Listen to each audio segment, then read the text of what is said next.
राजा भोज और मधुमालती पुतली की कहानी। 9वें दिन राजा भोज दरबार पहुँचे और विक्रमादित्य के सिंहासन पर बैठने लगे। इस बार उन्हें 9वीं पुतली ने सिंहासन पर बैठने से रोक दिया। उसने कहा, यहाँ बैठने के लिए तुम्हें राजा विक्रमादित्य जैसा होना पड़ेगा। इतना कहकर वह विक्रमादित्य के गुणों को बताने के लिए कहानी सुनाने लगी। सालों से शासन करते हुए एक बार राजा विक्रमादित्य के मन में हुआ कि प्रजा की खुशहाली के लिए एक यज्ञ करना चाहिए। उन्होंने शुभ मुहूर्त देखकर कई हफ्ते तक चलने वाला विशाल यज्ञ शुरू किया। राजा विक्रमादित्य मंत्रों का उच्चारण करके अग्नि में आहुति देते थे। एक दिन यज्ञ के बीच में ही गुरुकुल के एक ऋषि वहां पहुंचे। उन्हें देखकर राजा विक्रमादित्य उठकर उन्हें नमस्कार करना चाहते थे, लेकिन यज्ञ की वजह से वो ऐसा नहीं कर पाए। उन्होंने मन ही मन ऋषि को प्रणाम किया। राजा की व्यवस्था को देखकर उन्होंने विक्रमादित्य को आशीर्वाद दिया। कुछ देर बाद यज्ञ खत्म होने पर राजा ने ऋषि को दोबारा प्रणाम किया और आने का कारण पूछा। ऋषि ने बताया, मेरे 8 शिष्यों का जीवन खतरे में पड़ गया है। वो लकड़ी लेने के लिए जंगल में गए थे और तभी वहाँ 2 राक्षस आए और उन सभी को पकड़कर पहाड़ी की ऊंचाई पर ले गए। शिष्यों को ढूंढते हुए जब मैं वहां पहुंचा तो राक्षस ने बताया कि उन्हें मां काली के समक्ष बलि के लिए तंदुरुस्त क्षत्रिय चाहिए थे, इसलिए उनके शिष्यों को पकड़ा है। साथ ही राक्षसों ने चेतावनी दी है कि अगर कोई वहां उन बालकों को छुड़ाने के लिए गया तो वो उन्हें पहाड़ी से फेंक देगा।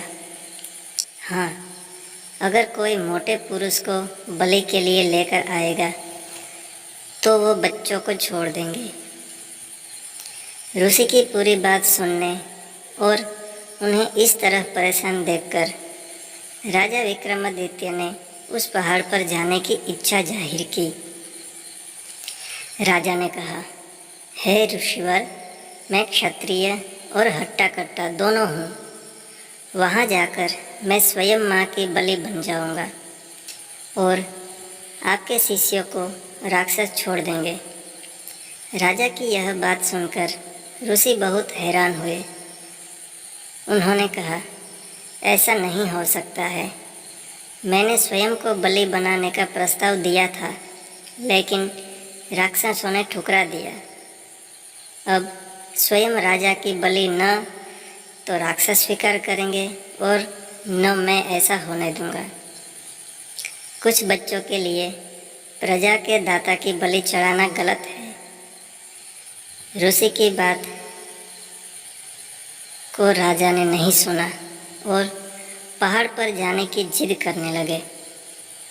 आखिर में उन्होंने ऋषि से पूछा, देखिए मान्यवर, राजा का धर्म होता है कि वो प्रजा की रक्षा करे, चाहे उसके लिए राजा को अपनी जान ही दांव पर क्यों न लगानी पड़े। राजा का हठ देखकर ऋषि उन्हें अपने साथ लेकर चले गए। दोनों कुछ घंटों बाद पहाड़ की चोटी पर पहुंच गए।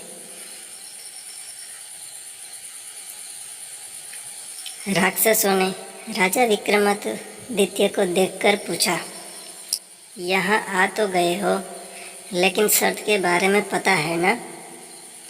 राजा ने जवाब दिया, हे राक्षसगण, मुझे सब पता है। मैं अपनी इच्छा से यहाँ आया हूँ। अब जल्दी से सारे बच्चों को छोड़ दो। राजा विक्रमादित्य की बात सुनकर एक राक्षस सभी बच्चों को लेकर उन्हें पहाड़ी की चोटी से नीचे छोड़ आया। अब जीवन के अंतिम क्षण में राजा ने भगवान को याद किया और माँ काली के आगे अपना सिर झुका दिया। तभी दूसरा राक्षस अपनी तलवार लेकर उनके सिर पर प्रहार करने लगा। राजा थोड़े भी परेशान नहीं हुए और लगातार भगवान का नाम जपने लगे। तभी अचानक राक्षस ने अपने हाथों से तलवार को नीचे फेंक दिया। सिर न कटने पर राजा ने जब पीछे मुड़कर देखा तो वो हैरान हो गए। दोनों राक्षस बहुत सुंदर युवराज जैसे दिख रहे थे। उस समय पर्वत की पूरी चोटी चमकने लगी और वातावरण में फूलों की खुशबू फैल गई। राजा कुछ समझ नहीं पाए और आश्चर्य से उनकी तरफ देखने लगे। तब दोनों ने राजा को बताया कि वो इंद्र और वरुण देवता है जो उनकी परीक्षा लेने के लिए आए थे। दोनों देवों ने कहा, हमने तुम्हारी बहुत तारीफ सुनी थी, इसलिए देखना चाहते थे कि तुम अपनी प्रजा के लिए क्या कुछ कर सकते हो। अपनी प्रजा के लिए जान दांव पर लगाने में तुम संकोच करोगे या नहीं?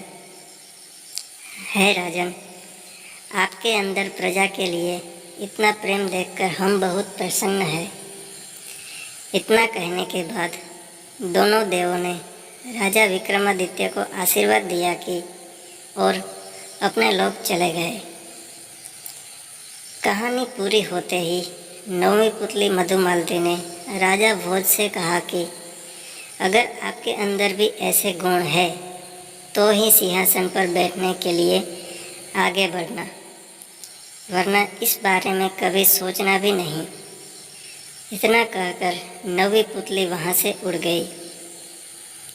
नौवीं पुतली की बात सुनकर राजा भोज सोच में पड़ गए और वहाँ से चले गए। कहानी से सीख, हिम्मत और साहस से हर परिस्थिति का सामना करना चाहिए। किसी को मुसीबत में अकेले छोड़ने की जगह उसे उससे बचाने की कोशिश की जानी चाहिए।